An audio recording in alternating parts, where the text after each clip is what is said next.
We're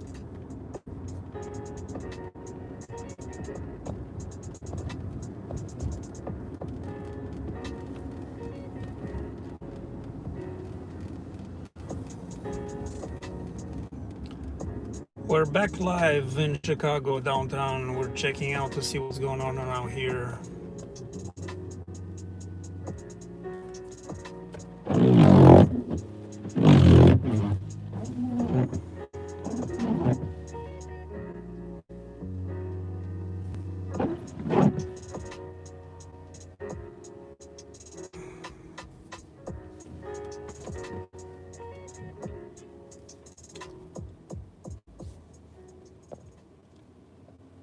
In this age of social distancing and quarantines, it's nice to hear familiar voices. Your family, friends and neighbors, colleagues. And us. We make it our business to bring you the news the same way you have always been accustomed to, so that you feel a little closer to the outside world while inside your home. We make All Things Considered. We make Morning Edition. We make NPR for you. 91.5 WBEZ is here for you. Listen every day. For general information and updated advisories about coronavirus and... All right, no more protests here in downtown Chicago. It's pretty quiet. Streets are kind of empty too. But we're gonna take a tour of the city to see if there is anything going on. Reliable news is more important than ever. Our program today continues to be dominated by the coronavirus pandemic. And here at the BBC's News Hour, that's exactly what we bring you. Schools will stay shut and social... Unfortunately, I couldn't get to the Social distancing doesn't happen for Bella's... And analysis of the protests, like the food protests, like the people from the BBC. were on the other side of the express, I guess, and I could have not come back to where my car was parked if I didn't have an ID that I lived there. So I had to give up. Plus, people were dispersing, and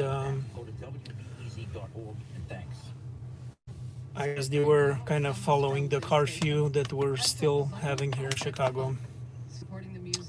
So I'll go check out the downtown area for now. Including Donald Judd's sculptures and Dorothea Lange's photographs. From the Pew Charitable Trusts, sharing stories to illuminate data and trends that shape the world today through its podcast, After the Fact. Learn more at pewtrusts.org/afterthefact. And from Americans for the Arts. Nothing like this past Saturday night here in downtown Chicago. It's back Mike Griffin, senior organizer for Community to silence. in Minneapolis. That's an advocacy group for marginalized people. Just homeless people here and there, a few cars, city bus. Studies at Princeton. That looks like it's And of course, we're hearing from you as well. back Share what you see. in service with limited Ian emails. service, I guess. Peaceful protest that happened in Shippensburg, Pennsylvania yesterday. It was organized by young people in our community, which is a small college town. Around 50 people attended from many different backgrounds, and we occupied all four corners of the town square. Many drivers showed solidarity by honking and joining in our chants. These protests will continue every week on Tuesday until real change is made. You can send us your comments and tell us what you've seen on our Facebook page or tweet us at 1A. So, I don't know what you think about those protests. What do you think they should continue now that all four police officers were charged and probably going to be arrested as well? understand the anger and the history of rioting. And also the mayor of Chicago said she will try to implement changes They're hurting their own. in the next 90 days. So we'll see what's going to change. The precinct that was burned, the police precinct, which was a physical representation of police aggression, a physical embodiment of white supremacy. Let's see if the bridges are still up. Interesting enough, the entrances from the express today were all open, so I guess things were kind of back to normal.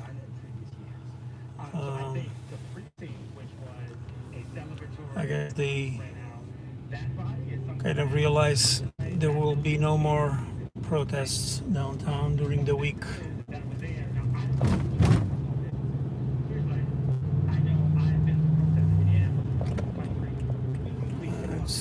Go through here. and yard sign. So we're on Michigan Avenue now. We're heading north. It's pretty quiet. My eyes, what I'm seeing is people showing up with hammers, with cement bricks on pallets. Few police officers around the corner of the street. Wearing like big combat boots. They're not there to march. And another bus, but other than that, nothing really happening. Recorded some folks doing it. These guys were white folks who stood out. I recorded destroying a street on my Twitter. I confronted them. They were racist. They did not support Black Lives Matter, and they ran off. So I do want to separate the actions of Black Lives Matter and the actions of other people who seem to be a distraction and ultimately distract us. It's a beautiful from what we need to do, and that is fix Wednesday night here in Chicago, that we're having in this country. So I although it's really quiet. that cops feel that they're so cavalier, so they can't be held accountable by anybody, that they can kill someone in broad daylight with a smile on their face. That's because Those traffic lights stay forever, so the other small businesses, although there is no traffic. that was not anybody that There I we was go. associated with. My understanding is that that was not anybody that Black Lives Matter was associated with. And I'm going to stay focused on what is the actual problem and solutions to those problems, and that's the issue of Black Lives Matter in this country.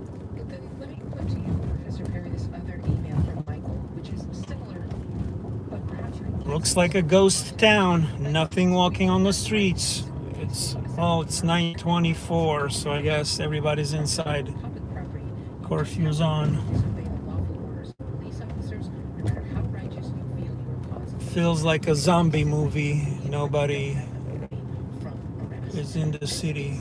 Well, looks like the bridges are up. Many times and have in the past over other protests. So no passing over the Chicago River going north. I think first of all, Interesting. one of the things that is really important to be clear about, you cannot be violent to property, right? You can be violent to human beings. The destruction People that live around here, I guess they're going crazy because of the noise those bridges are making. I'm gonna open the window so you can hear them. Those bells.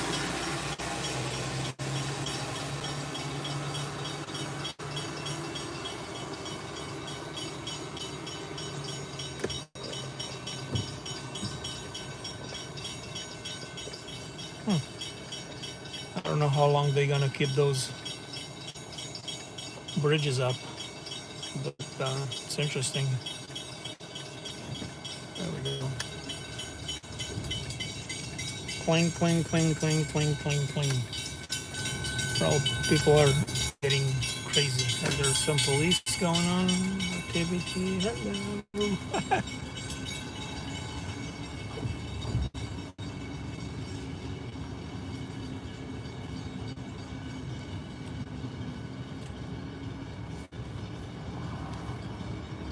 Couple of people here and there. Looks like the police don't care about the curfew too much because there are not many people in the streets. So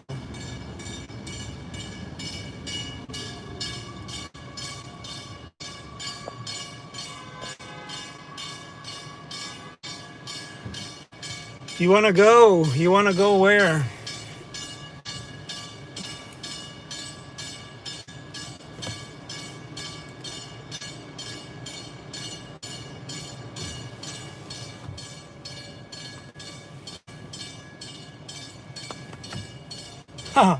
Well, I'm gonna take you for a ride. Everybody that's watching, you can come along and watch what Chicago looks like at nighttime.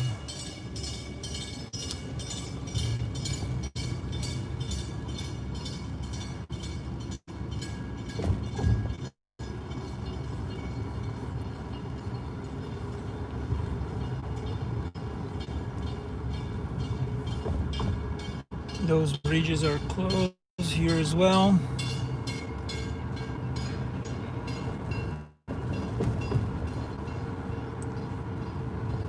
I don't think this city was this quiet in the month of June.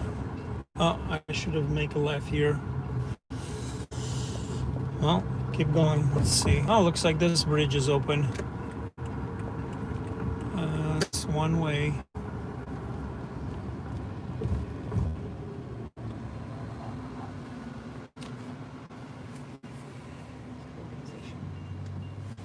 Yeah, I mean, it seems like I spoke about when I saw with my own eyes in Minneapolis.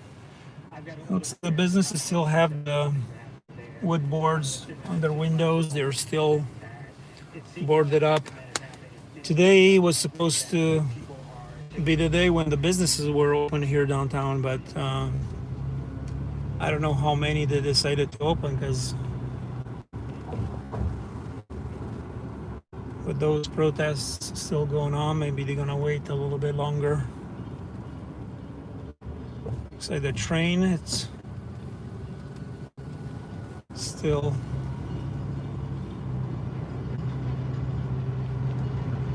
moving. On Monday they shut it off completely, both the trains and the buses.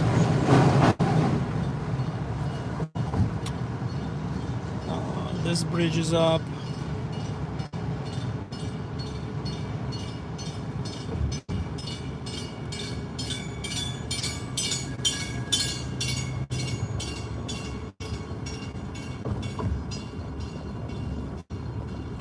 It's quiet, nobody on the streets of Chicago.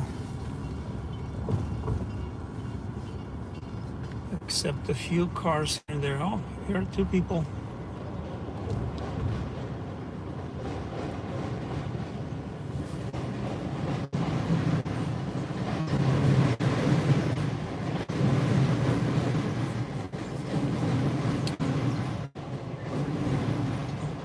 infiltrate or create problematic circumstances for organizers, but we need to maintain a deep skepticism towards the depiction of those who have more radical political ideologies as somehow terrorists. And certainly, Antifa is not even a coherent enough single organization for that to make any sense. Now, we can have serious debates around their tactics, but I think that that's really a terrible red herring in an effort at destruction.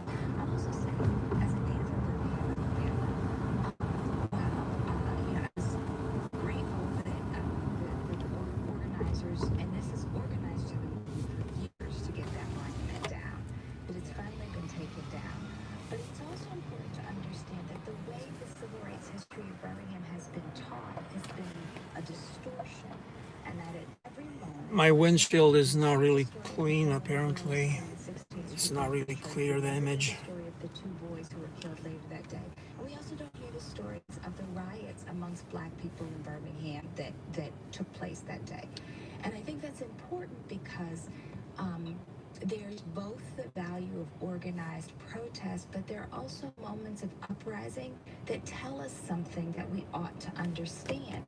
What does it mean for someone to throw something at a bank that is exploiting communities that are economically devastated? So even if we say, well, that kid's that was misguided given the organizing goals that are on the ground in Birmingham, we need to read that act with some care, because that is the devastation. Here we're by Chicago Opera House. The doors are boarded up as well. The windows. Cannot be minimized. Half of black people are out of work right now. People are hungry. People are, and on top of it, have been subject to violence from policing and the violence. Just going west are up as well. So I want us to be mindful of that, even and much more than this question of what's an acceptable way to protest. I'm Celeste Headley. You're listening to 1A. I want to read two comments from listeners. It almost sounds like they're talking to each other. Sue emails this. Police officer and city truck closing this Monroe Street. They're clever enough to blend in with innocent protesters, do damage, instigate others, then disappear. We all need to wake up to this strategy and be forceful in apprehending and prosecuting them. And then Carla tweets, in our capitalist society, it is clear that property is valued more than black lives. The destruction of property is an appropriate response when the lives of human beings are in danger. Yeah, not much going on this Wednesday. That's for sure. To kill you. I want to play you another comment, Mike. Just a from quiet and this is another Wednesday comes night from the in the Midwest. city of Chicago. My name is Sarah, calling from downtown Indianapolis, Indiana. We've been seeing a lot of protests over the past few days. Most of them have been peaceful, or at least started out that way. I took part in a march that consisted of thousands of people, and we had no problem. But there were right-wing groups present with assault rifles, which was disconcerting. We also have a curfew of 8 p.m. starting around 6:30. It was really frustrating to get out of the city if you want to go west, because there are not a lot of bridges open. Everything is still up. Intersection, pushing them in another direction, tear gas again, and then ultimately a lot of those people end up arrested. Last night there was a peaceful march to the governor's mansion that ended in hugs while downtown. Well, there were some protests in the suburbs in the south side of Chicago today. On Monday, there was another protest in uptown Chicago. Most of the protests were peacefully. So I think things are kind of slowing down now with the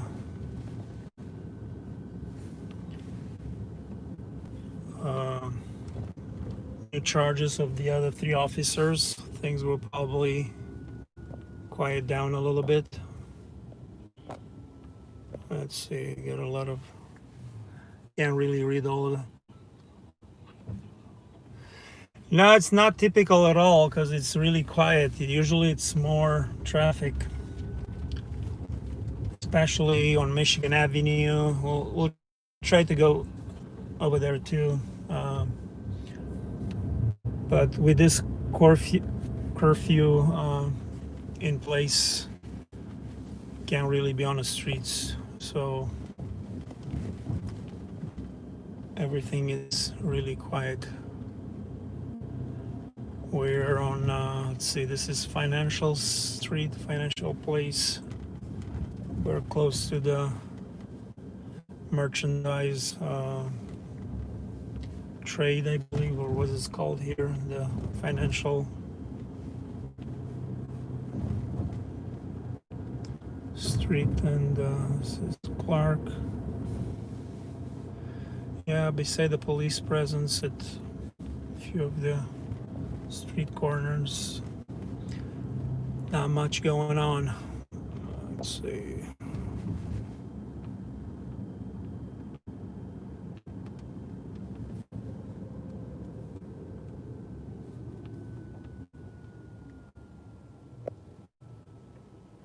It's calm out there in Joliet too. Cops on every corner. Yeah, early was pretty crazy in Aurora and Joliet as well.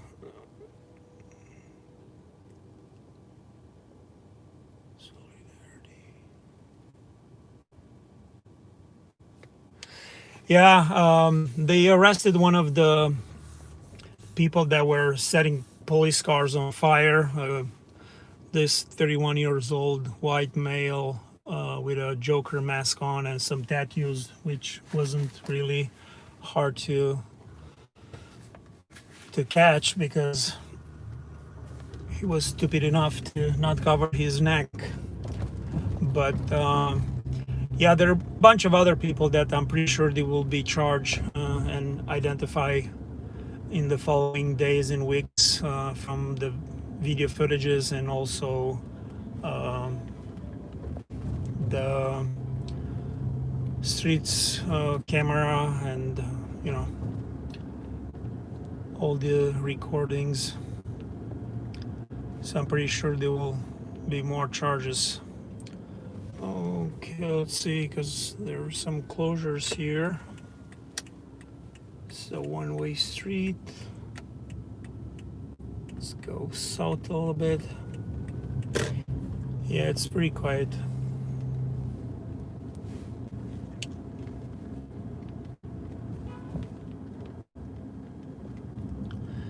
Yeah, I guess beside the essential workers, there are not many people walking around, except probably some of the residents living in this area. But it's quiet.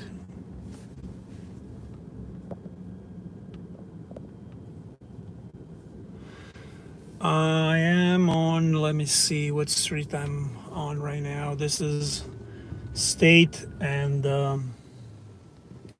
Van Buren. So I'm gonna make a right on State Street and go north. This was one of the streets that the battles took place on Saturday night. Macy's and all the other stores that were looted and windows were smashed, and you probably seen the videos and the burnings and all that stuff. Dump Trump. Well, people will have to get out and vote, so that's the problem, you know. All those leaders that don't do what the people want is because not enough people are going to vote. So everyone should register and vote who have the right to vote. Yeah, the stores are boarded up still. Feels like there's a hurricane coming. I used to live on the East Coast in Maryland, and we used to do this kind of covering of businesses in the hurricane season.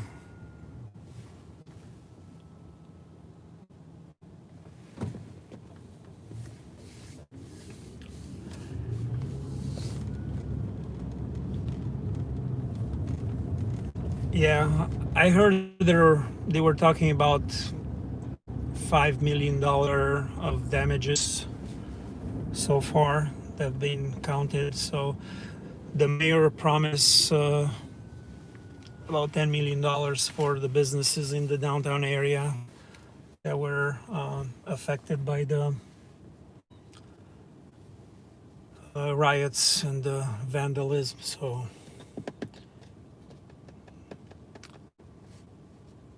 I'm pretty sure in a week or so, couple of weeks probably, by the end of this month, things will open up and get back to normal, and slowly we'll have some more tourists in the city and things getting back to normal.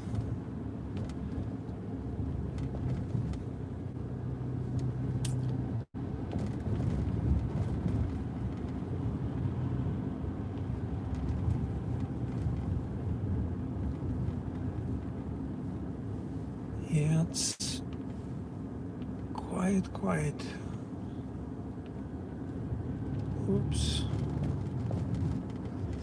Chicago Theater right here. Looks like even the sign is off. It's completely dark. ABC Channel News, it's also quiet. It's dark there as well. Southern Illinois people think that you should keep your city law, politics in your city. Well,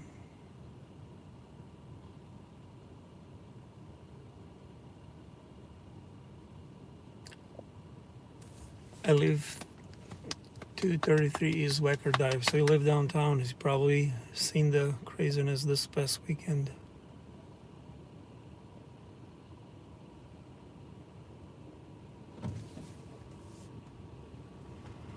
No, I don't think we need a military. I think we have a lot of police here in the city of Chicago. I was here during the NATO summit, and I remember how much police I've seen at the time, and I don't know. I guess on weekend, police didn't try to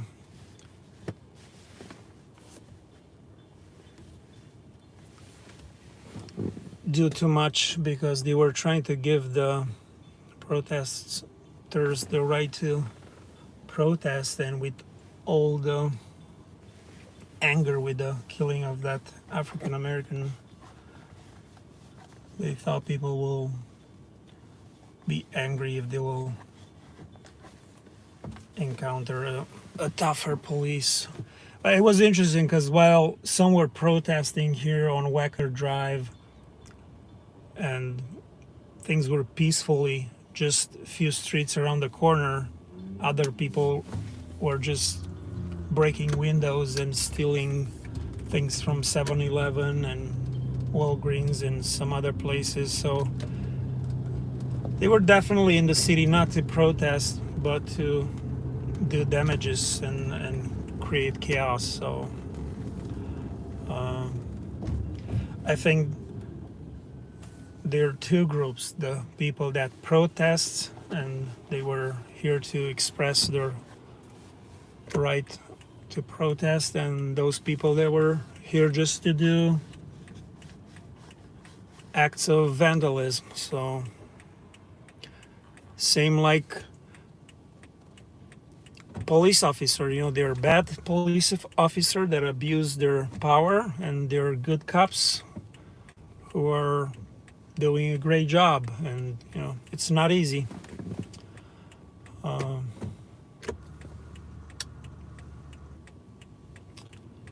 think I can make a right here.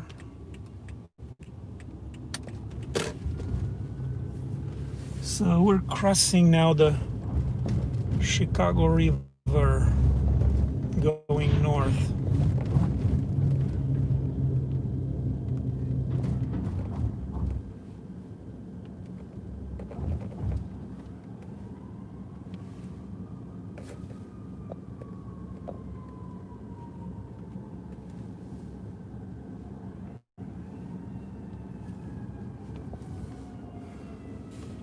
There's a siren, like a fire truck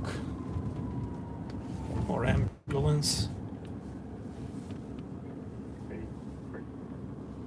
I wonder, Stanley, for you who has sorted through in your documentary filmmaking endeavors, you have sorted through footage of violence carried out against protesters for decades, and that must color the way you view your children and them participating in the protests.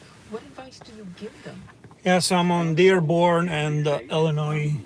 Really quiet here. To try not to confront the police. They still have the guns and the power. Feels like we're still in quarantine here in Chicago. Be there, and that's what we need. I mean, I think to answer the caller, I think one of the things that's really important for us as African Americans is we're scared to let our kids go out. It will be interesting to evaluate how much money, how much business was lost during those few months of closure, and now with all those damages on top of that, hopefully businesses will be able to recover and start hiring people. And with all the distancing going on, it's going to be interesting to see what's going to happen in the next few weeks and months, and hopefully this craziness is not going to repeat in the fall.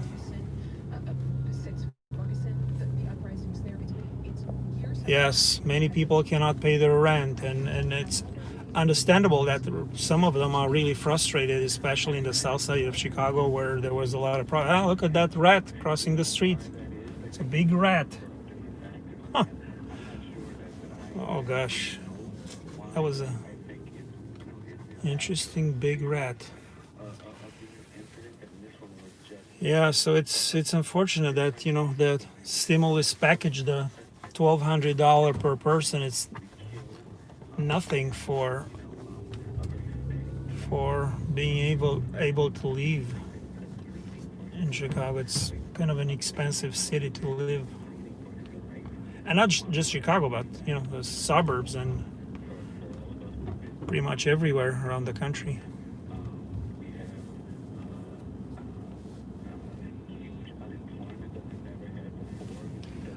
Yeah, I guess a lot of the jobs will not come back. Some of the business will not going to be able to recover, and because they couldn't pay their rent, and some of the workers might not be able to go back to their old jobs. And because it's an election year, I'm pretty sure they're going to try to kind of make the best to have things look much better than they are. But we're in recession, technically. Let's see.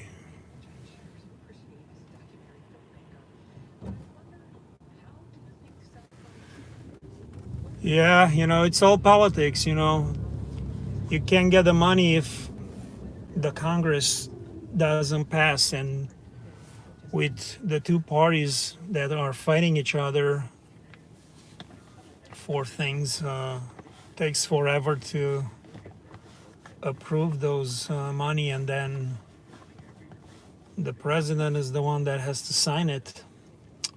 So it's really not easy. Yeah, those that have money get more money, and regular people are just getting $500 per child and $1,200 per person. It's peanuts money. A lot of people will go bankrupt pretty soon, and they will maximize their credit cards if they have any, which sucks because a lot of the banks were bailed out and they don't do much to help the people right now. Like they would not charge you late fees, but they will still charge interest if you didn't pay your monthly payments. So they don't care because they actually make money. So we're on Michigan Avenue. Oh, this is the darkest Michigan Avenue I ever seen. Everything is boarded up on Michigan Avenue, and it's a ghost and quiet Michigan Avenue. Wow. All the businesses are closed and boarded up. The famous big Starbucks here, it's shut off. Lights are off.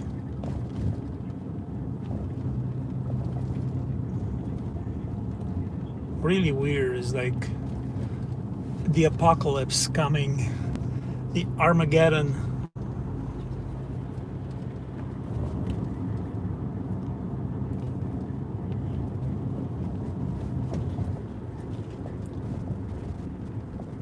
Okay, looks like this is a closed street and we'll have to turn around.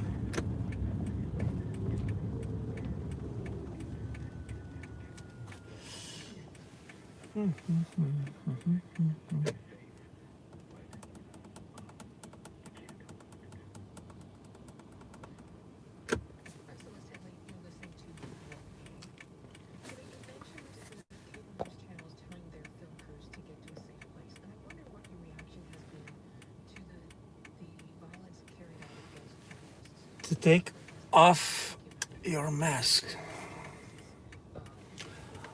Or I cannot show my face right now because I cannot turn the camera. But there are a bunch of videos with me without a mask if you want to see what I look like.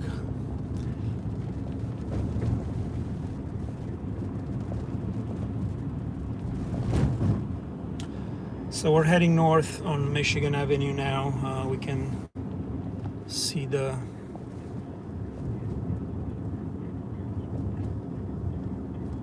stores that actually makes the streets much darker. The lights are on, but there is nobody home, as they say, because they boarded up. There is no light to be projected through the window, so it's really dark. The police officers are just chilling. Funny. Yeah, the rough weekend.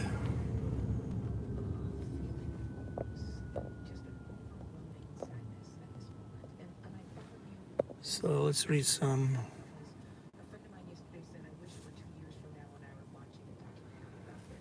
I don't think they looted the tower place. I'm gonna pass by to see what it looks like. Not just by what's happening, but the fact that we're hearing again. I think that you know, there's a lot of positive in what we're seeing. Thank you for the ride. You're welcome. Cook County. It's called Crook County. They changed the name. Yeah, they have big salaries for all those people working for the city of Chicago. They have a lot of them have 6-figure salaries. So, you know, when they retire, then they have to pay a lot of money to those people, and they're always short on money. So they keep increasing taxes and all that. So, yeah, we're passing by the water tower here, and everything looks in shape. Now all the windows are boarded up, so it's hard to tell if there were any damages done or it's just covered for the protection. Yeah, Sears Tower. Well, not Sears Tower. This is Hancock, and also the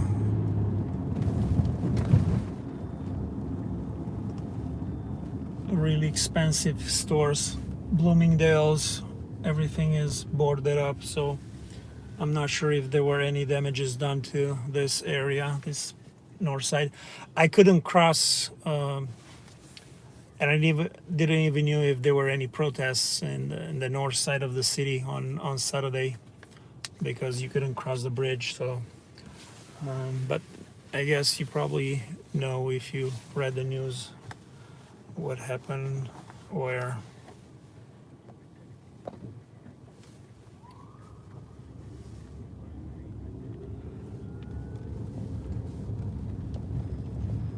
Yeah, we'll take a ride on Lakeshore Drive to see what's going on there.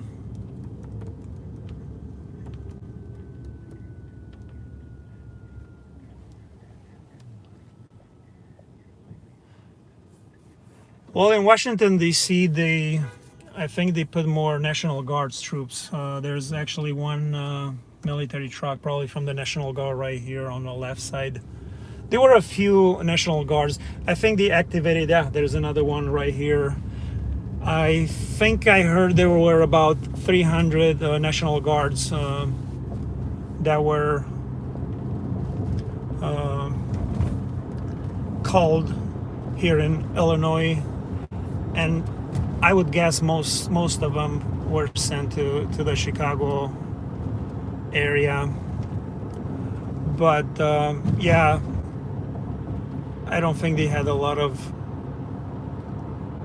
work to do because things were kind of slowing down after the weekend, at least here downtown.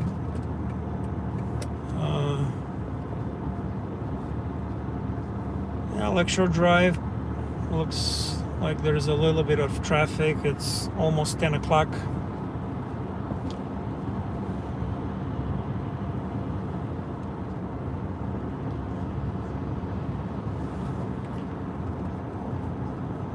Yeah, the beach should be open pretty soon if it's not open already. There were really nice days this week where you could go to the beach, enjoy the sun.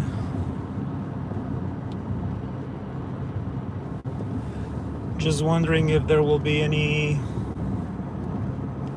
concerts going on. Probably not. No concerts. No major events with people gathering with this coronavirus still kind of going on.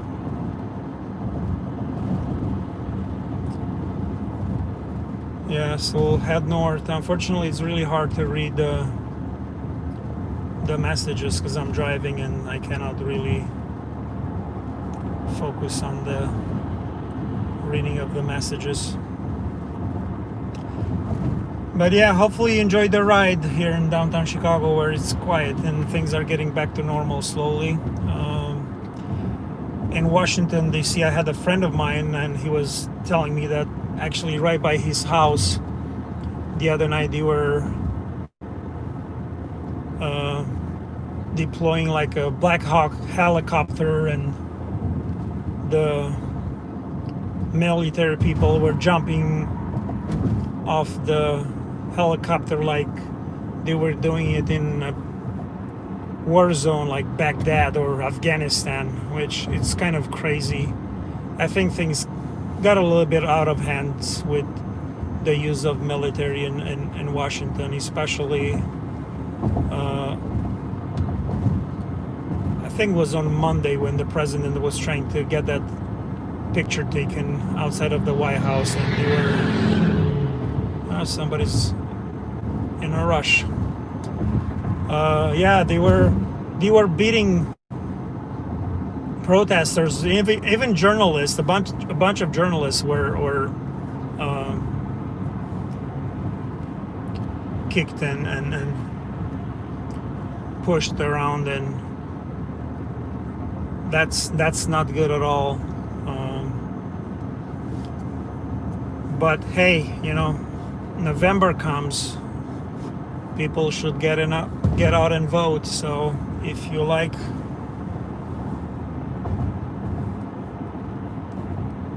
things to get better, you should go and vote. Doesn't matter who you vote for, you have to vote.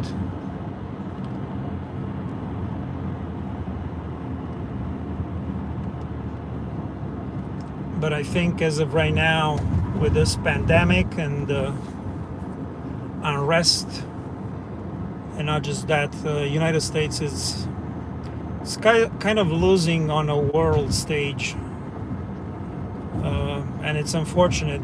We kept hearing that America first, but I don't know what are we first on, beside a lot of crazy things going on here.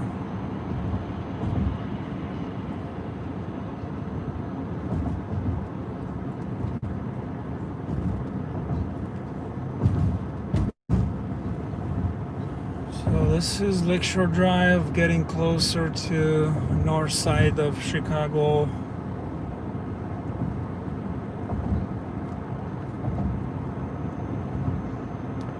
Irving Park area.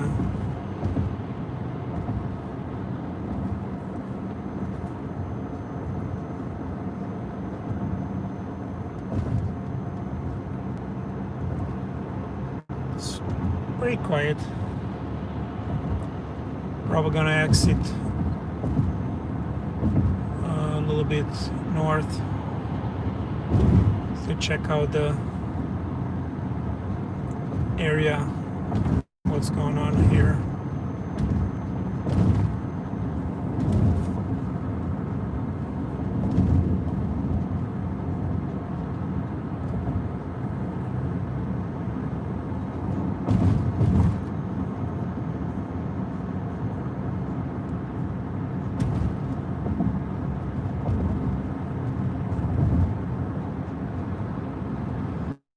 Yeah, this is Montrose. Let's exit Montrose.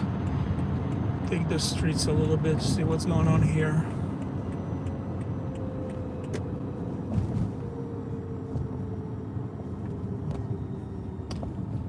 So let's read some of the message.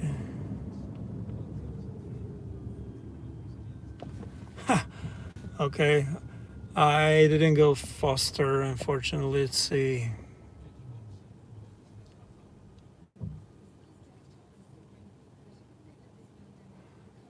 If you pass faster, flash your cars. Okay, I could do that, I guess. It's nothing.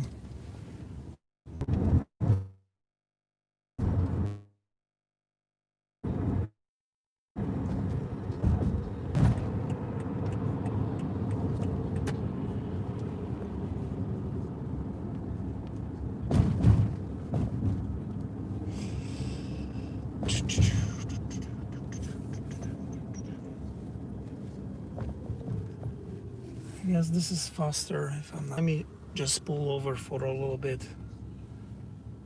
I'm gonna pull over right here.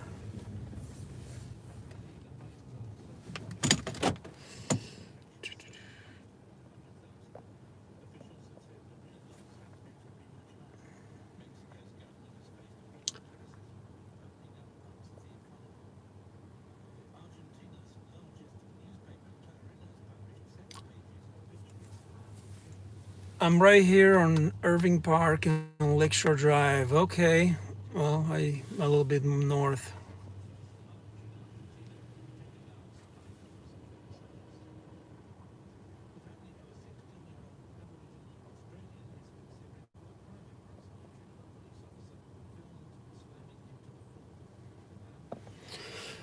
Yeah, I'm here on. I pulled over here on the. I think this is faster. I'm just going underneath the bridge right now. I have the flashes on, so I don't know if you're watching. No, actually, this is not faster. I think this is Lawrence. Yeah, I'm a little bit.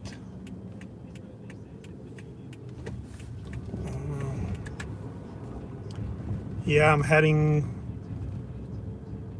west on Lawrence. This is where I exit by mistake. So let's go west.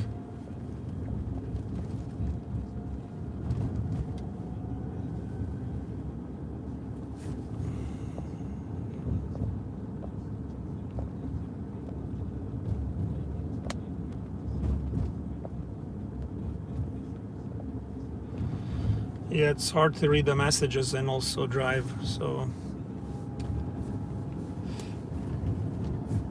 it's out of focus, the camera. Here we go.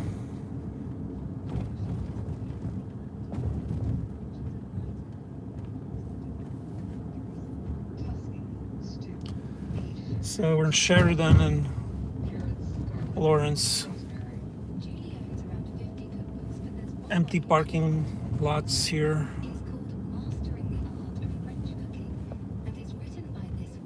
Hi, this is Julia Child with a tip on making these little thin French pancakes called crepes. Julia Child presents the Chicken Sisters. Then I'm gonna finish up the sauce, put some light cream in, and some more milk. For those hideous diets, we're roasting this chicken. Today, from the French chef, Julia Child, bon appetit. Today, the story of how Julie Powell found meaning and hope in the pages of Julia Child's cookbook. Aragon Theater 524 passing by, recipes in 1 year. and now we're getting closer to Julia Child broke the mold for American women in a lot of ways, starting in the Broadway. 60s when she wrote her book. Green Mill, famous Green Mill. And she Al Capone's favorite place, Green Mill, here in north side of Chicago. If you didn't know, Green Mill was his favorite, one of his favorite place. He had his spot where he could see both doors, the entrances. There were two entrances in the bar, so he could escape in case he needed. And actually, there is a tunnel underneath the bar where you can escape as well. Yeah, it's a little bit of history of gangsters in Chicago.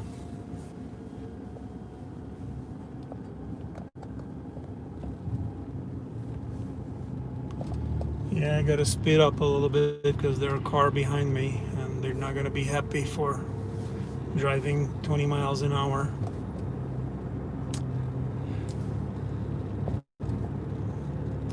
Yeah, not Dempster, it's Lawrence.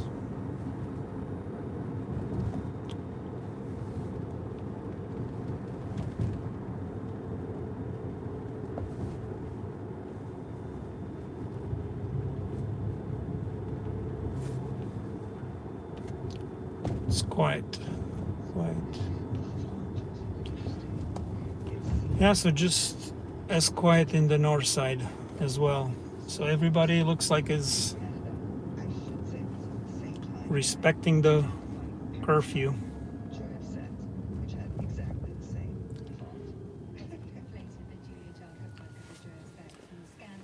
So yeah, it's not chaotic as some people would think. You know, whatever you see on TV, it's more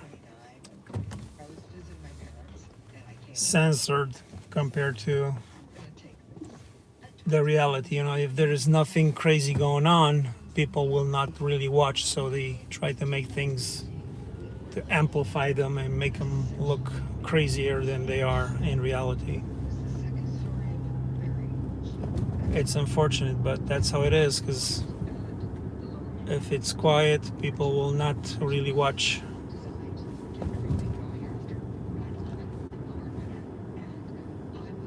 A lot of police cars around here.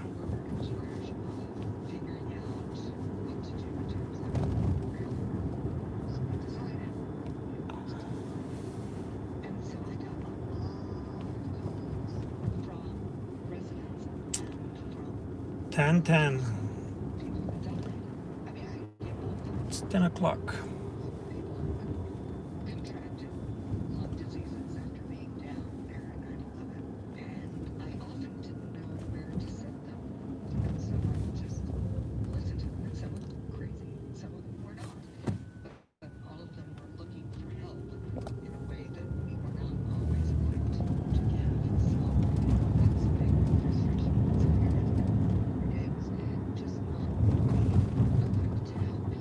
It's 10 o'clock and almost nobody walking on the streets of Chicago.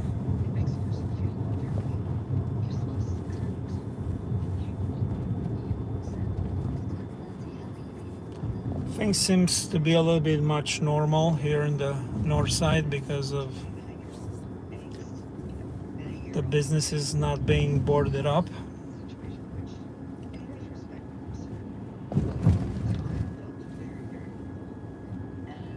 There are a couple of people walking their dogs.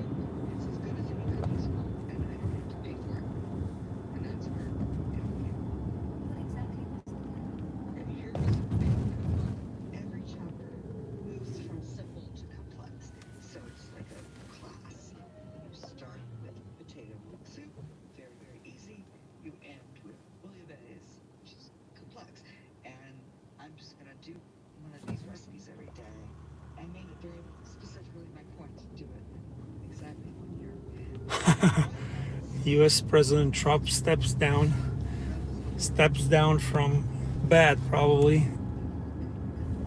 Well,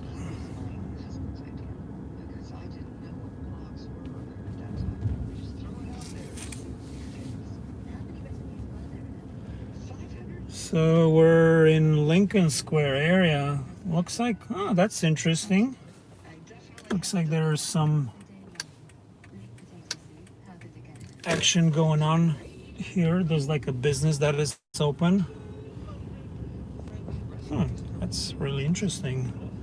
There's a Serbian bar that I think it's open and there were a lot of people. I'm just gonna try to see if I can turn around and go there really quick to see what's going on.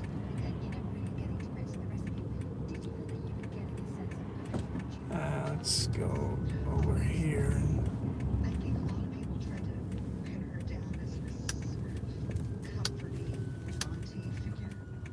I mean, she has that, but she's also tough.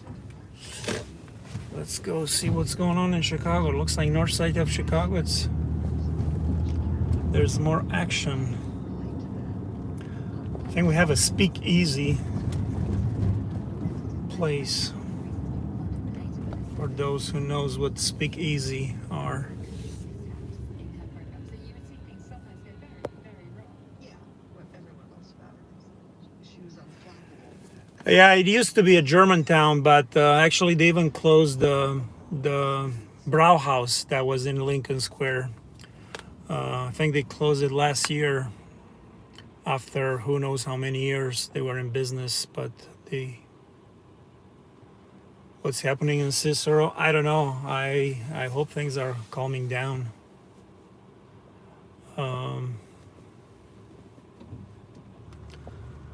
Yeah, I'm at Lincoln and Western. I'm gonna try to go across the square to see what's going on here. I saw a bunch of people sitting outside. Yeah, there's like this Serbian restaurant bar. Actually, is a bar. It's kind of like a nightclub. Nice. Oh, there's another, like Barbayani's open too. Cool. Some places are boarded up here, and a couple of the restaurants are open. So yeah, the Brauhaus right here on the right, it's closed. I don't know if they're gonna open a new restaurant or what's gonna happen, but for now I know it's out of business. So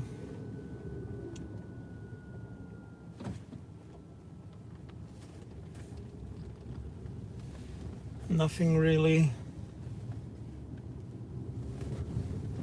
going on beside those two places, like those two European places that were open, and seems like there was no social distancing because where people were sitting on the tables and drinking or whatever.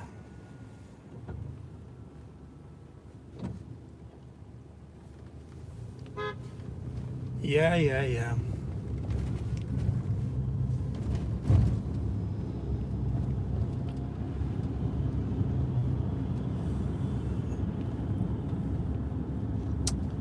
So that is that, I guess. There's nothing else to see in Chicago beside the empty streets.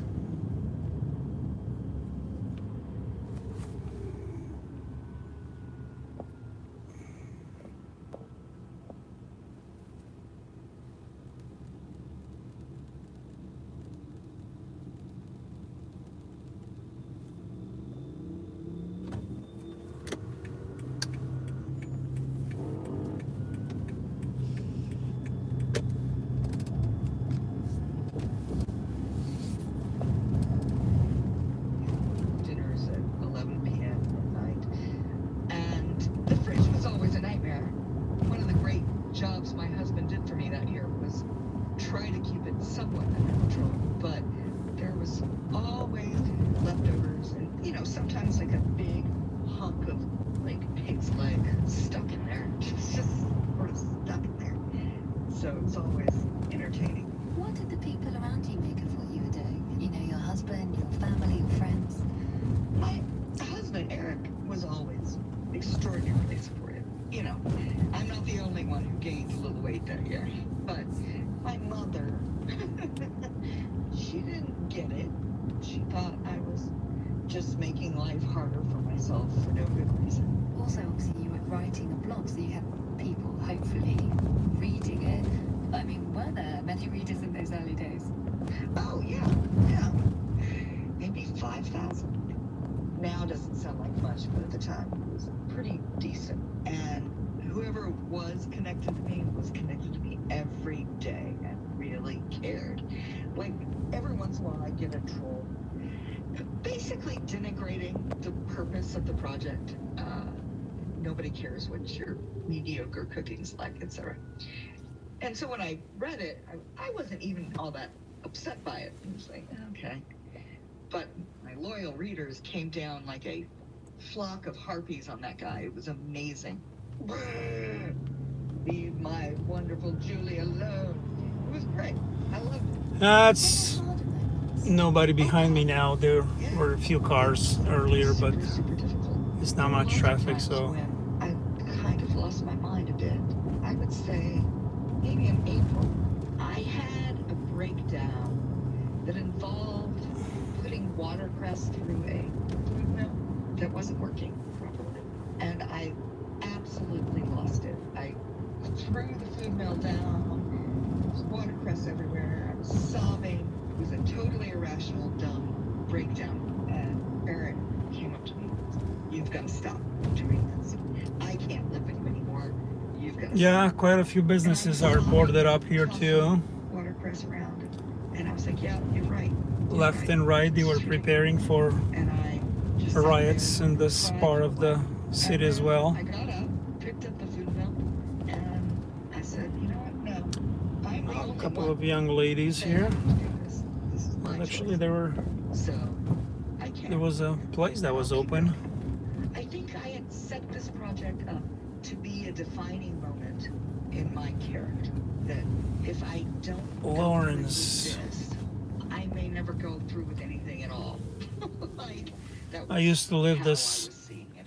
part of the city like 20 years ago or so They see that says sugar syrup on or Lawrence. caramel. And they, no, I won't do anything like that.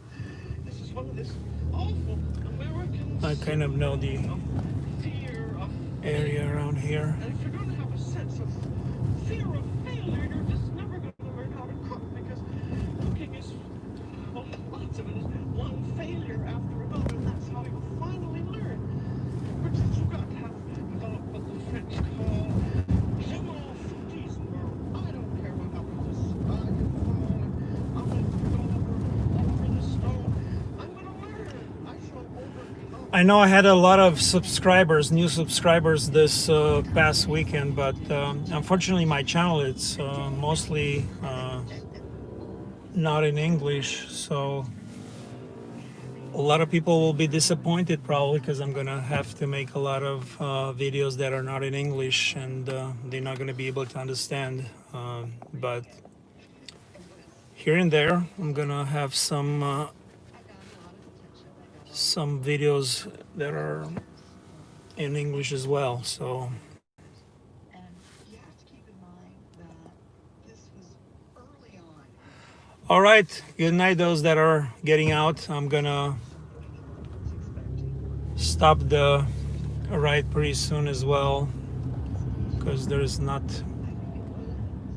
much to see beside empty roads, no action. So I guess the protests are kind of slowing down in Chicago, just getting back to normal, and we'll see if there's gonna be any other major things happening in Chicago in the next few months. And it looks like my battery is low as well, so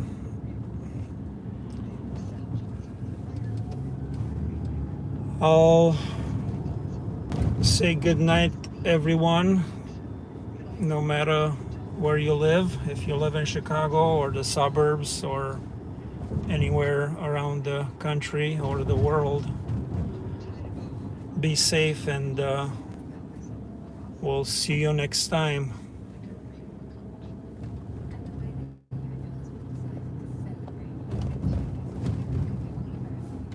Is that you went to visit the Julia Child Kitchen. There's like a museum, the kitchen, which is based on where she used to go. Yes. What was that trip like? There's a whole exhibit in the Smithsonian that has her kitchen that has been transported from her previous home The Smithsonian's is very famous. Huge museum in Washington. Yeah, huge. And it's just wonderful. They have a TV that's showing episodes of the show. Hi, I'm doing a job with a tip-off peeling tomatoes. And there are these small children, and they're sitting in front of it, wrapped. Well, this is part of the recipe for women planning a diet. It has to have a lot of butter, and Just cannot take their eyes away. So I go in, and there's a portrait of her, and I want to leave a stick of butter. And I put the stick of butter down. And I'm terrified that they're going to come after me. The cops are going to show up. So we kind of dash out of there. And then it was only like some months later that I got a message from the Smithsonian saying, yeah, we found your butter. It was really cute. What must have been quite interesting, potentially hard, I would imagine, is that you got all of this publicity for doing the blog, and then Julia Child herself, who was still alive at the time, actually responded. What did she say? She said two different things. In public, she was asked about it by a journalist, and she found it a little condescending, or that she thought I was being exploitative, which, of course, is extremely painful to hear. The last thing in my head would be to exploit her in any way. I was trying to say something about how much she meant to me and how much she had improved me. But at the same time, I totally get it. And she wrote me a note. What did they say? Well, actually, I had written her a note, just saying how much she had done for my life. And she wrote back, I'm so glad that you enjoyed my work. And, keep cooking, something like that. But I don't think she was a big fan of me. And, for a while it kind of hurt my feelings. If it didn't read to her as a tribute to her, that makes me sad. But you know what? She's earned her right to think whatever she thinks about whoever she thinks, and she's not obligated to do anything. And I suppose at the time for you, that there was so much other stuff happening, because, as you say, you've been contacted by this publisher, and then you wrote a book based on all of your blogs, and then that book got turned into a film, and it wasn't just anyone putting together this film, it was Nora Ephron, who's When Harry Met Sally, Sleepless in Seattle, and this writer who has this obsession, this fixation with food. Meryl Streep was going to be in it playing Julia Child, and then Amy Adams was going to be playing you. Just the combination of all of those things must have been pretty exciting. It was crazy. Absolutely bizarre. Did you see Meryl Streep dressed up as Julia Child? I did. It was very, very exciting. They're between takes, and she comes over to me, and she's about 5 foot. She's wearing these enormous heels, and she kicks off her heel, and she's still in her Julia voice. She's like, "Why are you so tall?" And then we had this 5-minute conversation about the sexual politics of high heels, and it was just delightful. And then that was it. How do you feel about Julia Child now? Oh, I love her. I think I love her the way you would love a really beloved grandmother who also was difficult. You respect so much about. She was just really an extraordinary human being that all of us would be lucky to have met. And Julia Child was somebody who lived in an age and came from a background where she wasn't really expected to work, but almost claimed her identity through food. Would you say it was the same for you? I don't feel like I am carved out of my excitement for food the way she was. I feel more like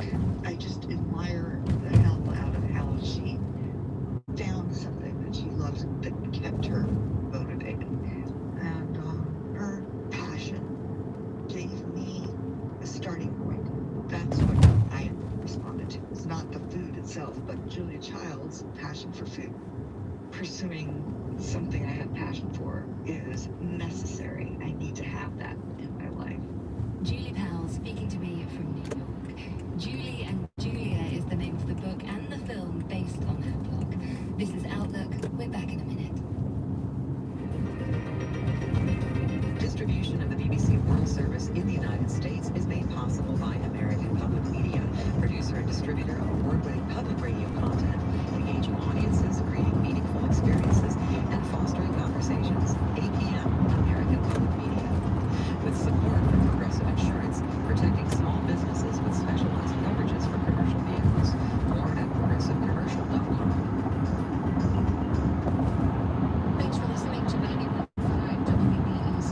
As our newsroom and NPR continue to cover the impact of coronavirus in Chicago and the world, here are a few good online resources. You can find the latest on coronavirus in Illinois at wbez.org/coronavirus. Coronavirus is all one word there. For general information and advisories affecting Illinois, visit cdc.gov/coronavirus and stay with 91.5 WBEZ for the latest news. Next on Outlook, the Australian man who woke up from a coma to find he could speak another language. I could see their faces that for some reason they couldn't understand what I was saying to them directly. I started to realise that I'm speaking a language that they're not understanding. I'm speaking Chinese. For a while, Mandarin was the only language he could use, and he'd soon be speaking it to millions of people on Chinese reality TV. We're back after the news. BBC News with Stuart McIntosh.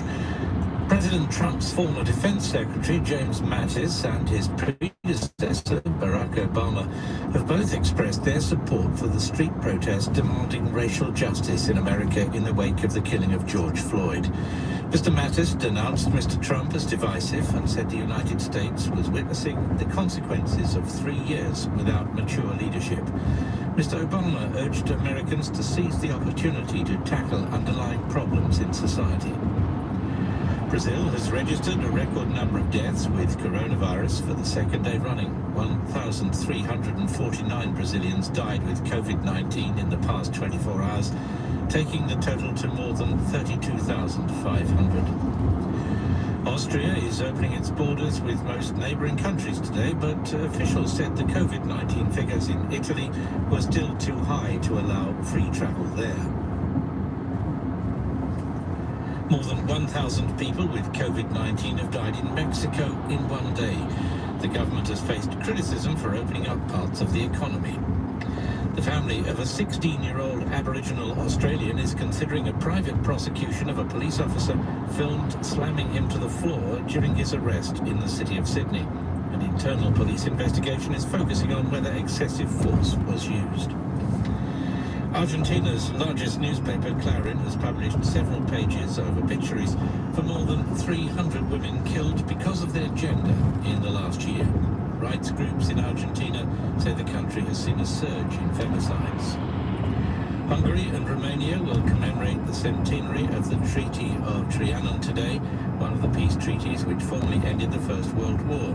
While Hungarians mourn the loss of much of their territory, Romanians celebrate. And that is the BBC News. Hello, you're with Outlook from the BBC World Service with me, Emily Webb. Our next guest is Ben McMahon. Although he's a white guy from Australia, he's a fluent Mandarin speaker and a regular fixture on Chinese reality TV. Ben puts his mastery of the language down to a car accident that left him in a coma. He says that when he woke up in hospital with a brain injury, his first language of English had gone, and he could only communicate with doctors in Mandarin.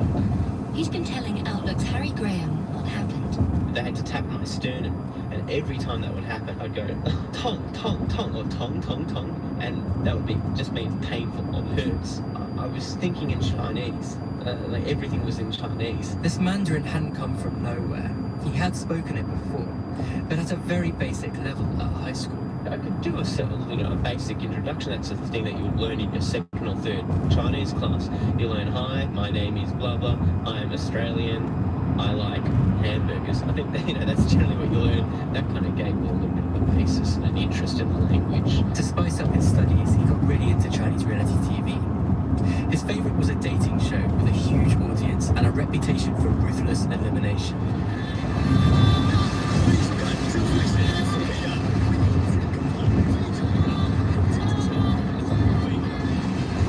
The English name of the show is If You Are the One. In Chinese, it's called Fei Chang.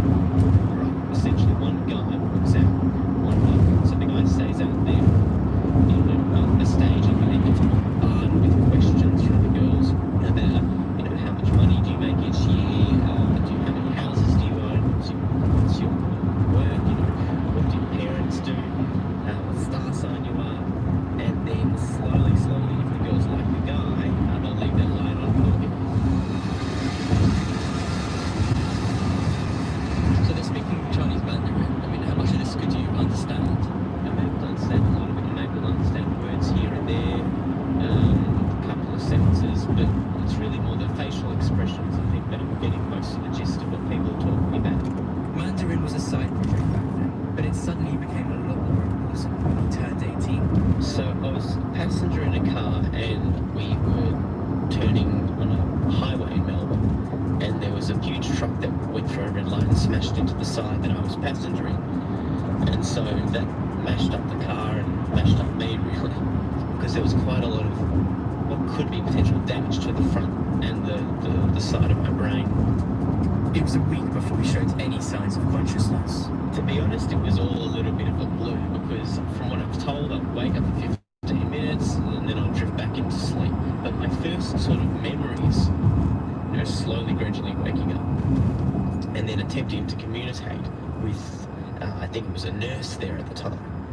And at the time, I didn't know how I was communicating. I was just whatever was natural, to tell them, look, I heard it here, pointing to my sternum, it really hurts here, and what's going on, where am I? I think the one thing that I just kept saying was that, look, my chest really hurts. You just say, hot top, and that would be just being painful or hurts. At this point, Ben didn't even realise that he wasn't speaking English. What I was speaking was the most natural language to me at the time. Originally, it wasn't my parents which were there at first. It was a Chinese nurse, and I remember speaking with them and just trying to tell them, what's going on, I'm hurting here, where am I? But when you're really drowsy, it's like a dream. Nothing's really making sense, and so I did not have any sort of conception about, I'm in a hospital. Then when my parents and little brother started visiting me, of course, they're over the moon that their son's still alive. But I could see their faces that for some reason they couldn't understand what I was saying.